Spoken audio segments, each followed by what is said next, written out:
Guys, welcome back to my channel. আমি নরেন চলে এসেছি তোমাদের সাথে নিউ একটা ব্লগ নিয়ে। সো আমি বাড়ি চলে এসেছি, মানে আমার বাপের বাড়ি। তো এখন বাজে হচ্ছে 10টা বাজতে যায়। তো কিছুক্ষণ আগেই এলাম বাড়িতে, কারণ হচ্ছে বাড়িতে ভাইয়ের একটু অ্যাক্সিডেন্ট হয়ে গেছিলো।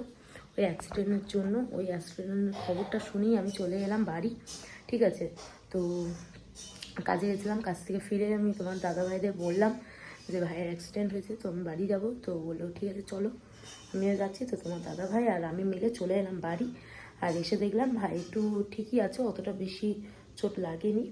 তো চলো গাইস, ভাই তো এখন গেছে, জামাইবাবু আর শালা মিলে একটু বেরিয়েছে।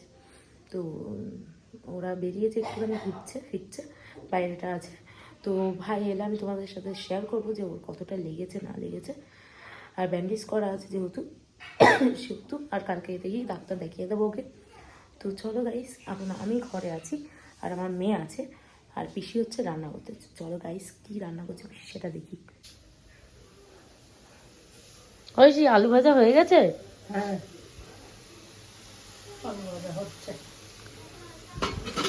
আলু ভাজা হচ্ছে আর ডিমের তরকারি করবো বলে সব কিছু কেটে কুটে রেখে দিয়েছে। ডিমগুলো হলুদ মাখিয়ে রেখে দিয়েছে। আর আমার মেয়ে কি করছে সেটা তোমাদের সাথে শেয়ার। এই যে আমার মেয়ে কি করছে মাম্মা, এই দেখো আমার মেয়ে এখন জামা প্যান্ট পরে নিয়েছে, খুলে খালে। এই দেখো, আর ঘরের এই অবস্থা, বাবার ঘরের রুমের এই অবস্থা হয়ে আছে। সব আমাকে করতে হবে, আমি সেটা জানি। ঠিক আছে, তো ধীরে ধীরে আসবো, ধীরে ধীরে এসে করবো, বাবাদের ঘরগুলো একটু গোছাবো।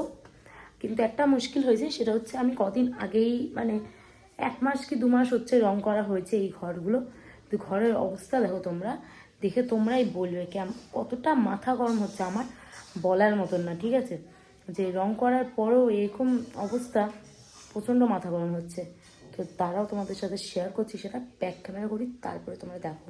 সো দেখো, পুরো দেওয়ালটা দেখো, পুরো দেওয়ালটা কিন্তু ভালো। ঠিক আছে, এই দেখো নিচগুলোতে দেখো পুরো অবস্থা খারাপ। দেখো ড্যাম পুরো ফেঁপে আছে, দেখতে পাচ্ছ? এই দেখো আওয়াজ হচ্ছে, পুরো এই অবস্থা। এখানেও তাই, দেখো হলো। এই দুটো দেওয়াল তো দেখলি, এবার দেখায় এই সাইডের দেওয়ালটা। এই দেখো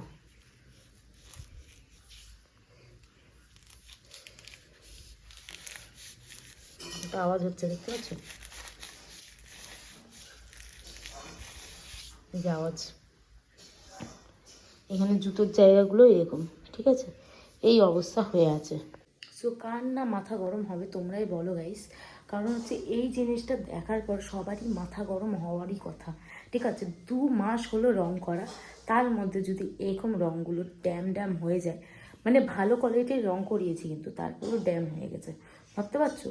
তো প্রচণ্ড মাথা গরম হচ্ছে। ঠিক আছে, তো কি বলবো, আর কিছু বলা নেই। কিন্তু অ্যাক্সিডেন্টের জন্য ভাইয়ার এখানে এসেছিলাম, ছোটোখাটোর মধ্যে চলে গেছে, অ্যাক্সিডেন্টটা হয়েছে ছোটোখাটোর মধ্যে, তাই খুব ঠিক আছে। না হলে আমরা মানে লিটারলি কেঁদে ফেলেছিলাম অ্যাক্সিডেন্টের কথাটা শুনে। ঠিক আছে, বাড়িতে কান্নাকাটি করছিলাম, তার জন্য তোমার দাদা ভাইরা বললো চলো আমি যাচ্ছি আজকেই, চলো গিয়ে দেখি কী হয়েছে না হয়েছে। তো বাড়ি এলাম, তো এসে দেখলাম ছোটোখাটোর মধ্যেই হয়েছে, অ্যাক্সিডেন্টটা বড় কিছু হয়নি, তার জন্য একটু নিশ্চিন্ত আছি। সো গাইস, দেখি ভাই এলো তোমাদের সাথে শেয়ার করবো কতটা অ্যাক্সিডেন্ট হয়েছে না হয়েছে, কোথায় কোথায় লেগেছে না লেগেছে। তো চলো গাইস, আর বসেছি আমার মেয়েকে খাওয়ানোর জন্য, আর খাওয়াচ্ছি। আর দেখো আমার মেয়ে কি বদমাইশি করবে, খালি একবার করে ওই ঘর, একবার করে এই ঘর। আর কুসুমটা আলাদা করে রেখেছি এই কারণে, আমার মেয়ে কুসুম খায় না, ডিমের সাদা অংশটা খাবে কিন্তু কুসুমটা খাবে না। আর আলু ভাজাতে ভাত মাখিয়েছি ঘি দিয়ে, ওইভাবেই খাওয়াচ্ছি এখন আমার মেয়েকে। নাইটি পরে নিয়েছি, আর খেয়ে দিয়ে মেয়েকে খাইয়ে দাবিয়ে দিয়ে এবার আমি খেতে বসেছি। তো চলো গাইস, তাও কি খাচ্ছি দেখো, এখানে ভাত আছে আর বড়ির তরকারি আছে, সেটা খাচ্ছি। আর পিসি আবার ডিম দেবে। ঠিক আছে, এটা হচ্ছে রাতের ডিনার, আমার ডিনারটা করব আমি। আর অ্যাকচুয়ালি ভাইরা এখনো আসেনি, তো কখন আসি দেখি, তারপরে নয় ওরা খাবে, তার আগে আমি খেয়ে নিচ্ছি খাবারটা। অডিয়েন্স বেশি না, আমার তো 2-3 জন দেখবেন। তো দেখতে পাচ্ছ এইভাবে লেগেছে, আর পায়ে লেগেছে। পায়ে অত চোট হয়নি, কিন্তু হাতে একটুখানি চোট হয়েছে।